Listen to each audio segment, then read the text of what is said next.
on to some breaking developments coming in. The U.S. Embassy staff and the U.S. ambassador in Baghdad have been evacuated after hundreds of Iraqis stormed into the embassy compound.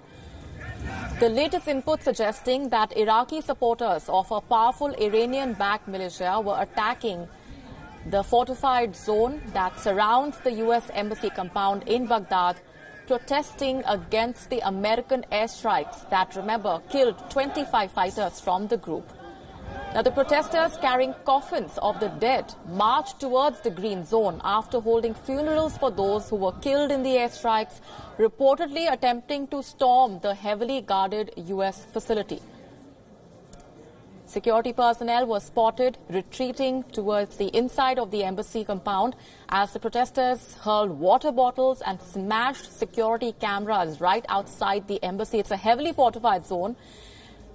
The embassy complex itself measures some 420,000 square meters and is considered to be the largest and the most expensive American diplomatic mission abroad. The anger, of course, mounting following the U.S. airstrikes.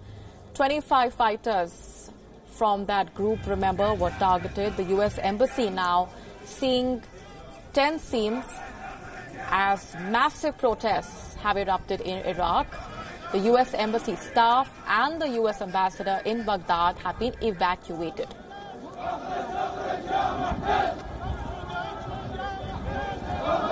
And joining us on the broadcast this minute is political analyst Ahmad Rushdie. Ahmad, first, tell us more about what we are witnessing on the ground, and would you agree that this comes along expected lines given the mass mobilization efforts that have been continuing over the last few hours?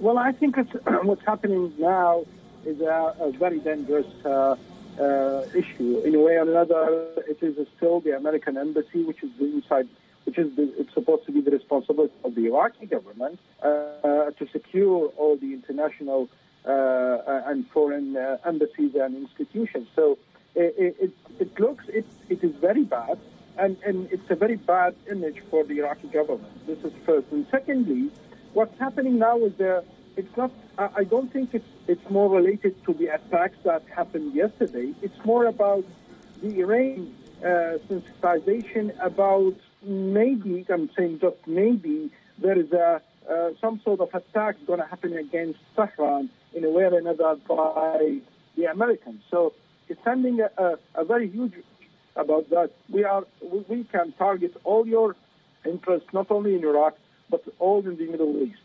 And maybe it's a way of sending messages just like what happened in 1979.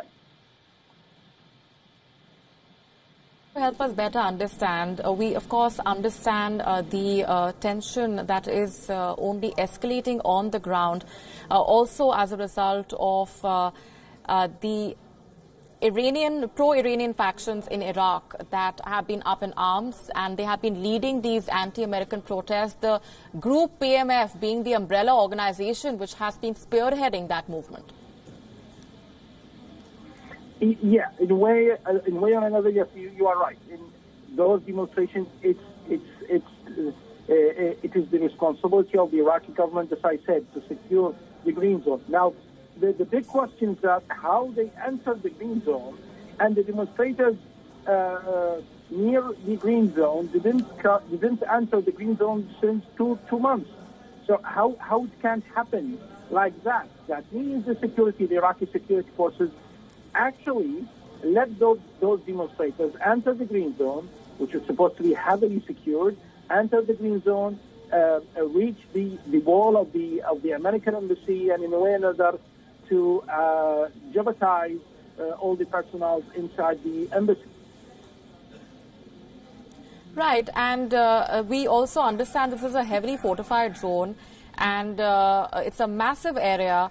If you can also help our viewers better understand the latest that's coming in from the embassy side, we understand that the security has also, some security personnel have also retreated towards inside the embassy compound following these protests. Yeah, well, but that means also the crew of the embassy actually have been withdrawn from the embassy before 2 nights. and the ambassador already has a vacation in the U.S. So you can imagine that the civilian employees are actually not inside the embassy, but yes. There's only the security forces for the American security forces of the embassy presented there. But as just I said, it's a bad image for the Iraqi government. It's a bad image for the resigned prime minister. It shows you that the demonstrators in Al Tahrir Square, they are right to withdraw this prime minister, and the government is actually hopeless. They cannot do anything. But at the same time, the indications that have been coming in, Abdul, also from the Prime Minister, from the outgoing Prime Minister Abdul Mahdi, who has condemned the attack and also hinted at reviewing ties with the United States. Let's face it, Iraq is finding itself in the middle of two warring countries, the US and Iran, and both of them are major allies of Baghdad. I think, I don't think this can show any positivity for the Iraqi government. Right. But to show you that how much the Iraqi government is weak, is that already a pro-Iranian militia just conquered the Green Zone, which is already the position of the Iraqi government and the international institution and organizations there. The whole international community is there. All right. We're going to leave it there for the moment. Abdul, appreciate very much joining us on the broadcast with those perspectives. We are going to leave it there for the moment. Those images that have been coming to you from Baghdad telling us of the intensity of those protests that have now engulfed the entire fortified zone around the U.S. embassy there, following those U.S. airstrikes on the Kateb Hezbollah centers in Iraq and Syria. And those airstrikes have had a cascading effect in West Asia. Iraq has condemned the attack inside its territory, and the Hezbollah brigade have taken out mass protests against the United States. As expected, the U.S. released video footage of the airstrike, the cockpit footage showing 5 separate targets being leveled by U.S. drones and F-15 fighter jets.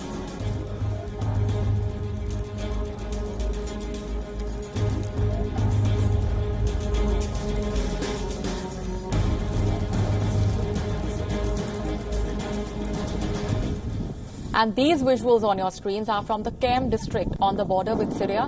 What you see are the remnants of the Kateb Hezbollah's headquarters, a total of 5 command centers, and these were targeted by the U.S. forces. 25 Kateb Hezbollah fighters were neutralized. The U.S. has termed the strikes as being defensive. They claim to have been moved to action by the rocket strike on the town of Kirkuk.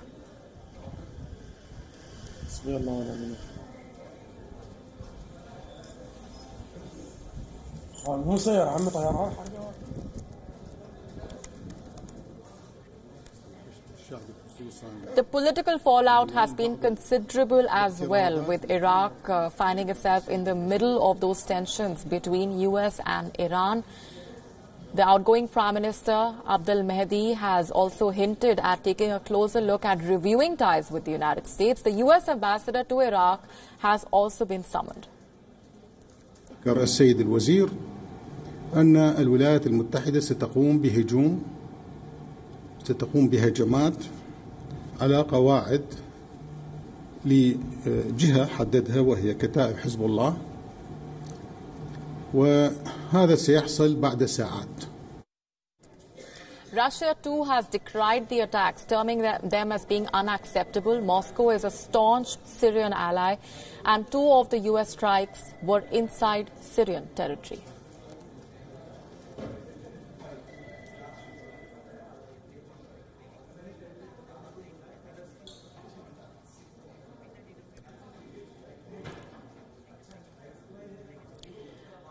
And these are the latest images that we are getting to you from on ground in Baghdad. Like we said, tensions have been escalating following the U.S. airstrikes that had targeted the Kateb Hezbollah centers in Iraq and Syria, and those airstrikes having a cascading effect in West Asia. Iraq has condemned the attack inside its territory, and reactions have been trickling in. But what we see on the ground and through these latest images coming in from right outside the U.S. Embassy are extremely telling. As per the latest inputs, the U.S. Embassy staff and the U.S. ambassador in Baghdad have been evacuated after hundreds of Iraqis had stormed into the embassy compound. The Iraqi supporters of a powerful Iranian-backed militia were attacking the entire fortified zone that surrounds the U.S. embassy compound in Baghdad. They have been protesting against the American airstrikes that killed 25 fighters from the group. The protesters were seen carrying the coffins of the dead, marching towards the green zone after holding funerals for those who were killed in the airstrikes.